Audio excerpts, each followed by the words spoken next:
Benvenuti a questo incontro qui nel territorio della parrocchia di Merlengo, nella contrada del Marcaveggio, però siamo in casa in tutto quanto il nostro paese. Siamo stati accolti dal tricolore italiano, abbiamo parlato dei 150 anni dell'Unità d'Italia, dalla bandiera europea e dalla bandiera della regione Veneto, e dietro siamo appunto in questa cornice delle 8 contrade. In questi giorni, se noi guardiamo la televisione, vediamo appunto queste conferenze stampa sia per il versante politico sia per il versante sportivo.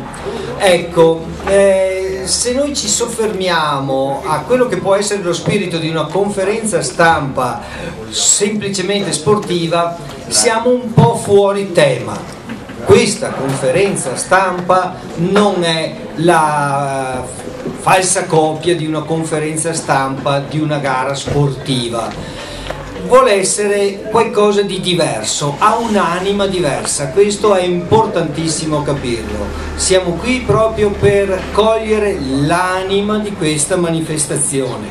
E allora permettete che così dica alcune cose che sono importantissime come premessa. Noi dobbiamo leggere la nostra storia per conoscere e vivere la cultura e le tradizioni ricche di valori da celebrare nella festa con gioia.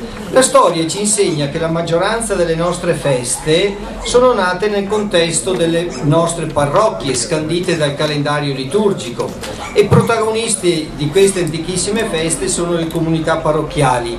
Fino a circa 20 anni fa gli organizzatori erano i fedeli della parrocchia, era il parroco. Oggi noi li chiamiamo i volontari.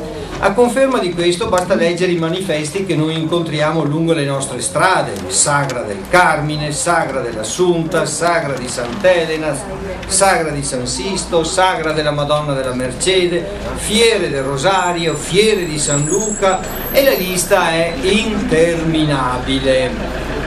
C'è qualche eccezione, per esempio se leggete Sagra del Riso, qui a Merlengo, sembrerebbe una festa laica, ma è nata e ancora oggi è legata alla festa del santo patrono San Bartolomeo. Poco più di 20 anni fa la parrocchia di Paderno, nell'occasione appunto della festa patronale dell'Assunta, il 15 di agosto, iniziò a organizzare per le famiglie e i bambini alcune ore di intrattenimento con dei giochi. La costanza del parroco, Don Aldo, che è qui presente spiritualmente, e dei volonterosi parrocchiani fece evolvere i giochi per contrade fino ad arrivare a quello che per anni è stato chiamato il Palio dell'Assunta, che in seguito è stato posticipato a questa data per vari motivi.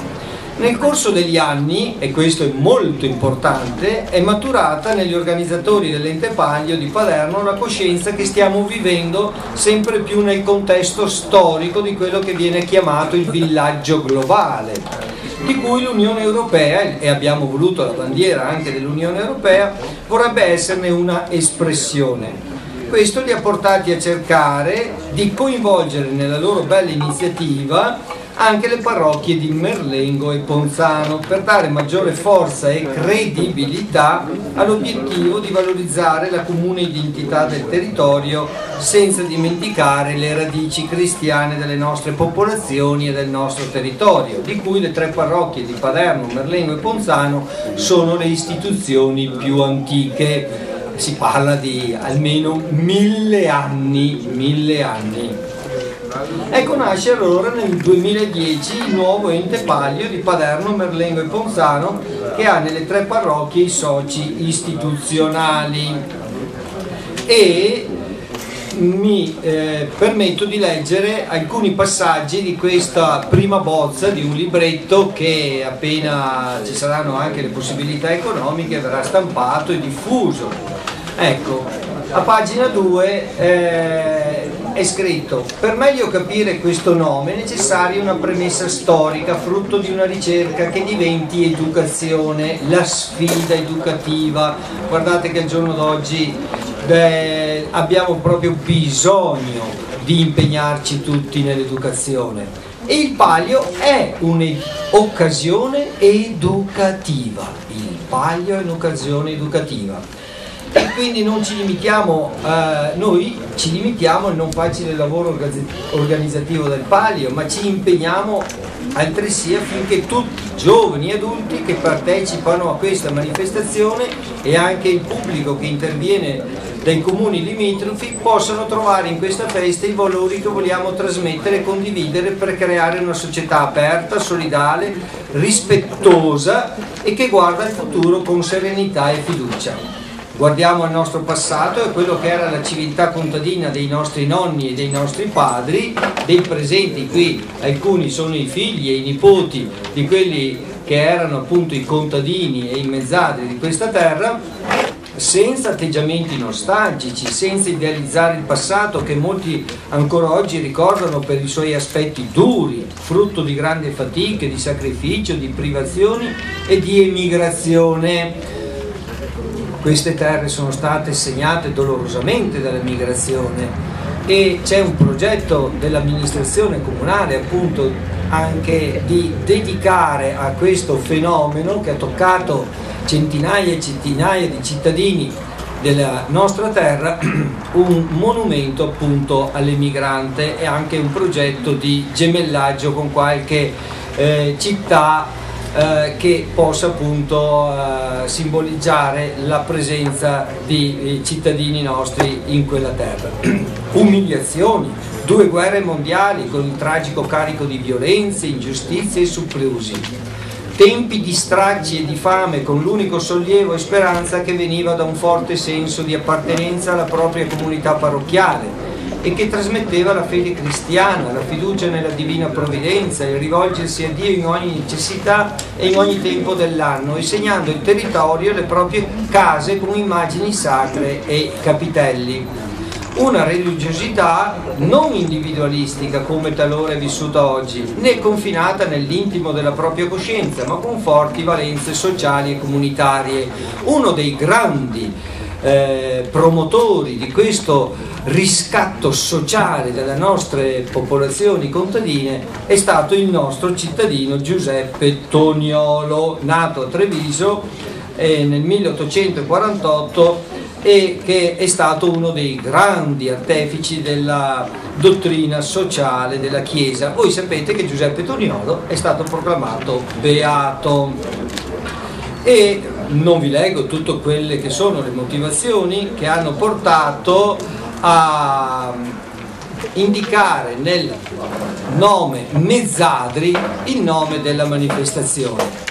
I nobili veneziani che soprattutto dopo lo sviluppo della Brentella, che portava veramente l'acqua e dava tutta un'altra valenza a queste terre, venendo qui con le loro ville e impossessandosi delle nostre terre, e certamente non erano venuti per far giocare e divertire i poveri contadini, però la Chiesa riusciva in qualche modo attraverso le feste religiose a dare dei momenti, anche se pochi e semplici, momenti di riposo e di sollievo al duro lavoro dei nostri contadini. Ecco, in questa opera della Chiesa che ha aiutato il riscatto dei contadini e negli archivi delle nostre parrocchie, e qui nel libretto sono citati i libri e i documenti che sono presenti negli archivi. Guardate che questa ricerca storica, che mi è costata un po' di tempo, proprio si fonda su questi documenti nostri qui della nostra terra, delle nostre parrocchie, ci aiuta appunto a capire quanto la gente assieme ai loro parroci e anche sostenuti dalla fede sono riusciti a fare per maggiore dignità, per più giustizia. Questo è molto importante. Quando avrete modo di avere in mano questo libretto diventerà veramente uno strumento educativo, perché, ripeto ancora, il palio non è una semplice gara, ma è una festa che ha come primo obiettivo l'educazione, e credo che riscoprire, valorizzare anche le tradizioni, debba avere questo obiettivo, l'educazione, non semplice folclorismo.